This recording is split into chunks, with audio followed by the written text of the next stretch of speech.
संसद सत्र का आज 8वां दिन। वंदे मातरम के 150वें साल पूरे होने पर लोकसभा में विशेष चर्चा। सत्ता पक्ष और विपक्ष को बोलने का बराबर मौका।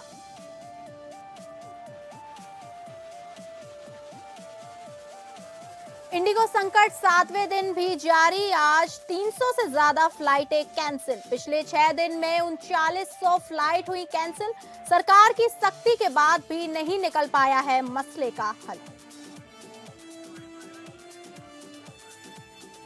मुर्शिदाबाद में बाबरी मस्जिद के अब हैदराबाद में बाबरी मेमोरियल बनाने की तैयारी। बाबरी मेमोरियल का हिंदू संगठनों ने किया विरोध। गोवा अग्निकांड में 5वीं गिरफ्तारी। नाइट क्लब का केयरटेकर दिल्ली से अरेस्ट। 6 दिन की पुलिस हिरासत में भेजे गए 4 आरोपी। 3 अधिकारी भी निलंबित।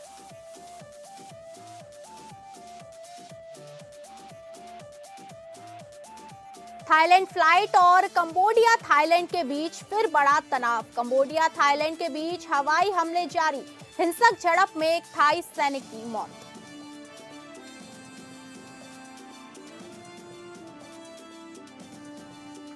नमस्कार, आप सभी का बहुत बहुत स्वागत है और मैं हूं आपके साथ अंकिता सिंह। बुलेटिन की शुरुआत करेंगे संसद के सत्र से। संसद का शीतकालीन सत्र जारी है। प्रधानमंत्री नरेंद्र मोदी ने लोकसभा में वंदे मातरम के 150 साल पूर्ण होने पर खास चर्चा शुरू करेंगे। पीएम मोदी बंकिम चंद्र चटर्जी के लिखे और 7 नवंबर 1875 को साहित्यिक पत्रिका बंग दर्शन में पहली बार छपे इस राष्ट्रीय गीत के आजादी की लड़ाई में योगदान, इसके ऐतिहासिक महत्व की जरूरत पर बात करेंगे।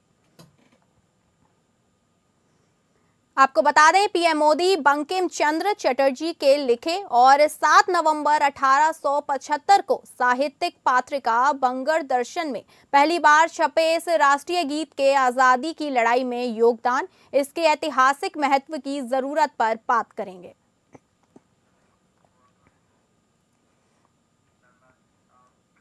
गोवा के birch by Romeo Lane night club अग्निकांड के बाद पुलिस ने कार्रवाई तेज करते हुए दिल्ली से एक और आरोपी को गिरफ्तार किया है।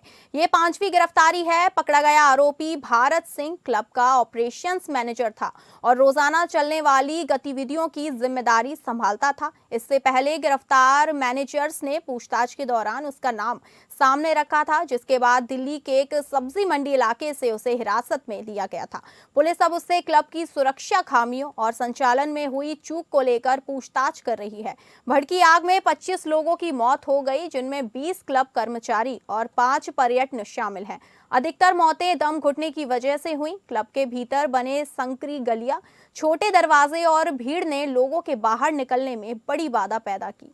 आग लगने के समय करीब 100 लोग डांस फ्लोर पर मौजूद थे। चश्मदीदों ने बताया कि डांसर के प्रदर्शन के दौरान इलेक्ट्रिक फायर क्रैकर्स फूटे, जिसके कुछ ही सेकंड में पूरी संरचना आग की चपेट में आ गई।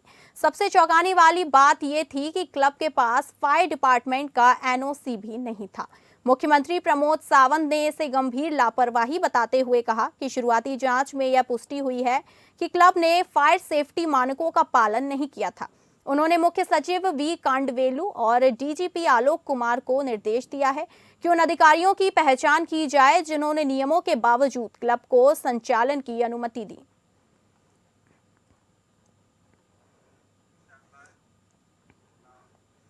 तेलंगाना के मुख्यमंत्री रेवंत रेड्डी ने हैदराबाद की एक सड़क का नाम अमेरिका के राष्ट्रपति डोनाल्ड ट्रंप के नाम पर रखने का प्रस्ताव रखा है। तेलंगाना के सीएम का ये फैसला तेलंगाना राइजिंग ग्लोबल समिट के दौरान अंतर्राष्ट्रीय सुर्खियां पाने की कोशिश कर रहा है। हालांकि इसे लेकर सीएम रेवंत रेड्डी विरोधियों के निशाने पर आ गए हैं। तेलंगाना भाजपा ने सीएम के इस प्रस्ताव पर तंज कसा है और उनकी आलोचना की है। मुख्यमंत्री रेवंत रेड्डी ने प्रस्ताव दिया है कि हैदराबाद में अमेरिका महावाणिज्य दूतावास जाने वाली सड़क का नाम डोनाल्ड ट्रंप एवेन्यू रखा जाए। अगर ऐसा होता है तो ये दुनिया में पहली बार होगा जब किसी देश में इस तरह से अमेरिका के मौजूदा राष्ट्रपति का नाम सम्मान हुआ हो। गौरतलब है कि हैदराबाद में ये परंपरा रही है कि शहर के विकास में योगदान देने वाले राजनेताओं और वैश्विक कंपनियों के नाम पर भी सड़कों के नाम रखे गए हैं, जैसे गूगल स्ट्रीट, जो हैदराबाद में गूगल की मजबूत मौजूदगी को दर्शाती है। इसी वजह यहाँ माइक्रोसॉफ्ट रोड और विप्रो जंक्शन है।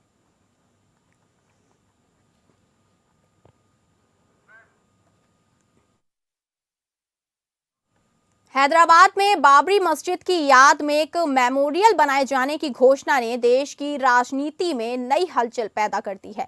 पश्चिम बंगाल में बाबरी मस्जिद की तर्ज पर एक संरचना बनाने की घोषणा के कुछ दिनों बाद अब हैदराबाद के एक मुस्लिम संगठन ने एक ग्रेटर हैदराबाद क्षेत्र में एक ऐसा ही स्मारक और कुछ वेलफेयर सुविधाएं विकसित करने की बात कही है।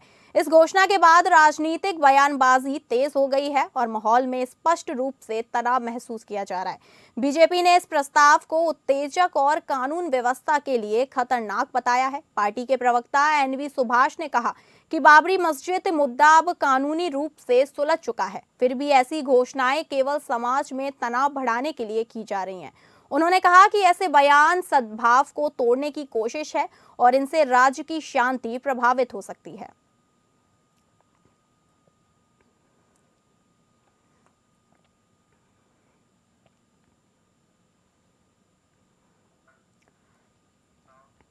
देश की सबसे बड़ी एयरलाइंस इंडिगो की उड़ान सेवाएं आज भी पटरी पर नहीं लौट सकीं। दिल्ली, श्रीनगर, हैदराबाद, बेंगलुरु एयरपोर्ट से सुबह 9 बजे तक 300 से ज्यादा फ्लाइट कैंसिल हो चुकी हैं। एक दिन पहले भी एयरलाइन ने 650 से ज्यादा उड़ानें रद्द कर दी थी। हालांकि कंपनी ने 2300 दैनिक उड़ानों में से 1650 संचालित कराने का दावा किया था। इंडिगो के सीईओ पीटर एल्बर्ट्स ने कहा, स्थिति रोज बेहतर हो रही है। 10 दिसंबर तक नेटवर्क स्थिर होने की उम्मीद है। पहले कंपनी ने 10 से 15 दिसंबर तक सामान्य होने की बात कही थी। इंडिगो ने हालिया उड़ान संकट के दौरान 610 करोड़ के रिफंड प्रोसेस किए हैं। इसके साथ ही 3000 यात्रियों का बैगेज वापस पहुंचा दिया है। सरकार ने एक दिन पहले ही रिफंड रविवार शाम 8 बजे तक पूरा करने और अलग हुए बैगेज 48 घंटे में यात्रियों को लौटाने का निर्देश दिया था।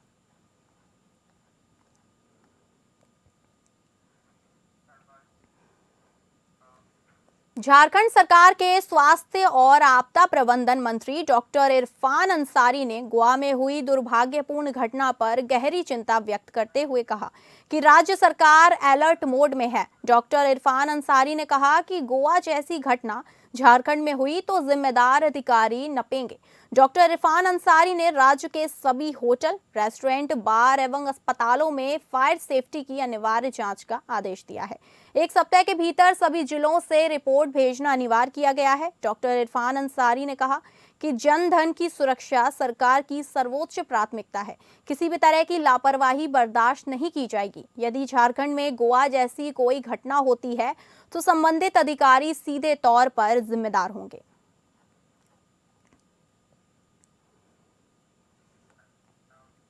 दिल्ली की हवा की गुणवत्ता एक बार फिर गंभीर रूप से खराब बनी हुई है। अक्षरधाम, आनंद विहार और आईटीओ जैसे इलाकों में AQI 354 दर्ज किया गया, जिसे बहुत खराब श्रेणी में रखा गया है। इन क्षेत्रों में स्मोक की सघनता अधिक होने के कारण सांस लेना दूभर से हो रहा। वहीं इंडिया गेट और कर्तव्य पथ जैसे इलाकों में AQI 294 दर्ज किया गया। शहर के विभिन्न हिस्सों में सुबह के समय जहरीले स्मोक की एक मोटी परत छा गई, जिससे दृश्यता काफी कम हो गई। केंद्रीय प्रदूषण नियंत्रण बोर्ड के अनुसार कई इलाकों में वायु गुणवत्ता सूचकांक बहुत खराब श्रेणी में दर्ज किया गया है।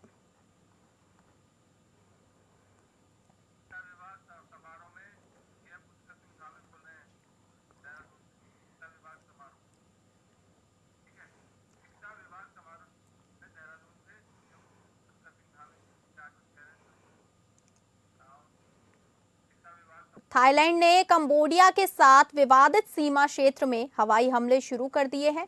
थाई सैन्य अधिकारियों ने सोमवार को बताया कि यह कार्रवाई उस समय की गई जब दोनों देशों ने एक दूसरे पर अमेरिका के राष्ट्रपति डोनाल्ड ट्रंप द्वारा कराए गए संघर्ष विराम समझौते को तोड़ने का आरोप लगाया। थाई सेना के बयान के मुताबिक पूर्वी प्रांत उबोन रत्याथानी के 2 इलाकों में ताजा झड़पों में एक थाई सैनिक की मौत हुई और 4 घायल हुए। सेना ने कहा कि उनके जवानों पर कंबोडिया की ओर से गोलीबारी की गई, जिसके बाद उन्होंने कई सैन्य ठिकानों पर हवाई हमला शुरू किया।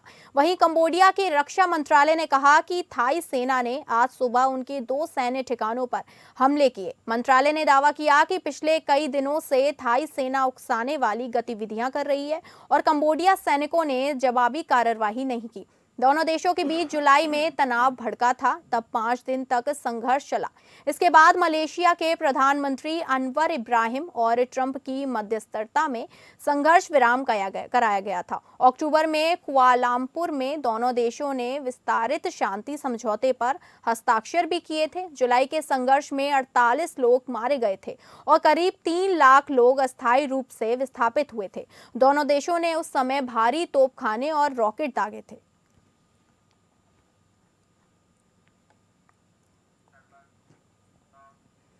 नेतन्याहू ने भ्रष्टाचार के आरोपों में माफी मिलने के बाद अब राजनीति से संन्यास लेने की अफवाहों को खारिज कर दिया है। उन्होंने स्पष्ट किया कि वो सार्वजनिक जीवन में सक्रिय रहेंगे और देश के लिए काम करते रहेंगे। उन्होंने अपने समर्थकों को आश्वासन दिया कि वह देश की सेवा में हमेशा तत्पर रहेंगे। इजरायली प्रधानमंत्री बेंजामिन नेतन्याहू ने कहा कि इजरायल और हमास बहुत जल्द संघर्ष विराम यानी कि सीज फायर के दूसरे चरण में प्रवेश करेंगे। यह चरण तब शुरू होगा जब हमास गाजा में बचे अंतिम इजरायली बंधक रन गिवली का शव लौटा देंगे। 24 वर्षीय पुलिस अधिकारी गिवली 7 अक्टूबर 2023 के हमले में मारे गए थे और उनका शव गाजा ले जाया गया था।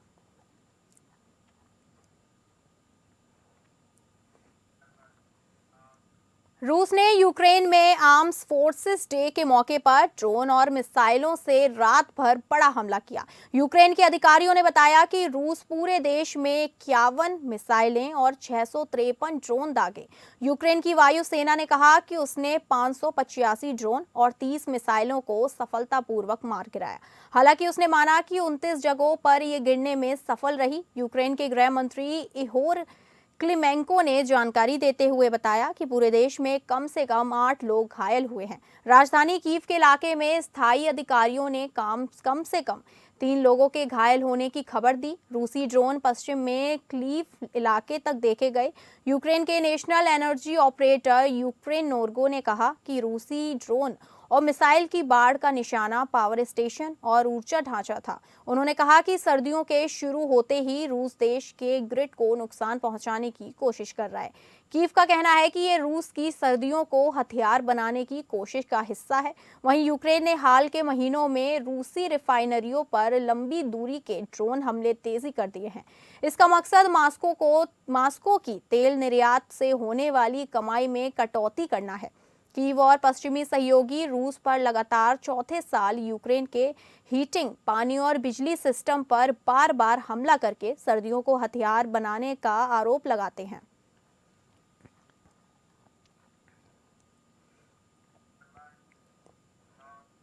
भारतीय महिला क्रिकेटर स्मृति मंधाना और सिंगर पलाश मुच्छाल की शादी कैंसिल हो गई है। स्मृति और पलाश ने इंस्टाग्राम पर स्टोरी लगाकर इसकी जानकारी दी। दोनों की शादी 23 नवंबर को होनी थी। संगीत से लेकर हल्दी के कार्यक्रम हो चुके थे। बारात की तैयारियां चल रही थी। ऐसे में 23 नवंबर की सुबह स्मृति के पिता को हार्ट अटैक आने के बाद शादी पोस्टपोन कर दी गई। शादी टलने के बाद सोशल मीडिया पर कई तरह की अफवाहें फैलने लगी। दावा किया गया कि पलाश ने स्मृति के साथ धोखा किया है और उनका नाम वेडिंग कोरियोग्राफर से जोड़ा गया। इसी बीच स्मृति ने अपने सोशल मीडिया अकाउंट से शादी से जुड़ी सभी तस्वीरें हटा दी थी।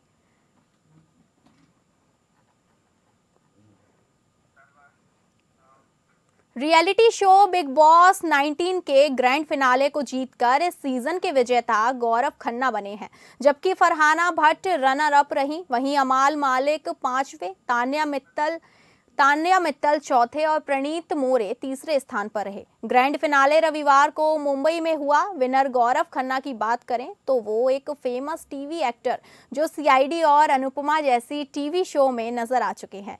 शो जीतने पर गौरव को बिग बॉस की ट्रॉफी के साथ 50 लाख रुपए का कैश प्राइज मिला है।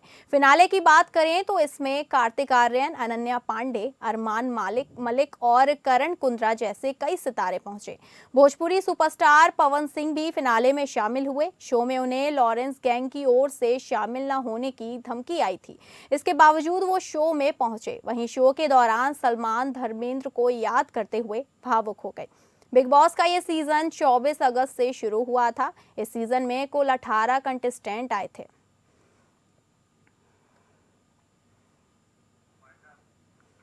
फिलहाल इस बुलेटिन में इतना ही। नमस्कार।